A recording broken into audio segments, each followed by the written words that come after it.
दोस्तों जैसा कि आप लोगों को पता है कि पावर स्टार पवन सिंह का कॉल रिकॉर्डिंग वायरल हो रहा है। दोस्तों पहले तो मुझे लगा कि ये फेक रिकॉर्डिंग है, कोई पवन सिंह का आवाज़ निकाल के बातचीत कर रहा है दोस्तों, और इस पर मैं वीडियो भी बनाया था।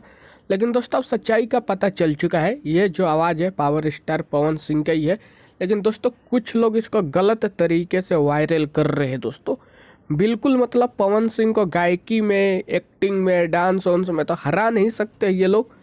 इसलिए पवन सिंह को बदनाम करने के लिए पुराना कॉल रिकॉर्डिंग, जो कि 4 से 5 साल पुराना कॉल रिकॉर्डिंग है, उसको वायरल किया जा रहा है दोस्तों, ताकि पवन सिंह की बदनामी हो। तो दोस्तों ये बहुत ही बड़ी गलती है, पुराना कॉल रिकॉर्डिंग को वायरल करना बहुत बड़ी गलती है इस टाइम नया बता के।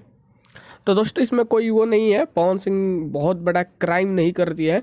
आपस में भाई के बीच में बातचीत हो रहा है, हम लोग भी फ़ोन पे बातचीत करते होंगे तो हो सकता है इस टाइप की बातचीत होती हो। तो ये बहुत ही गलत बात है। पवन सिंह का ये जो है, पवन सिंह को तो दुनिया हरा नहीं सकी, और जिसने कॉल रिकॉर्डिंग किया है वो अपना ही होगा।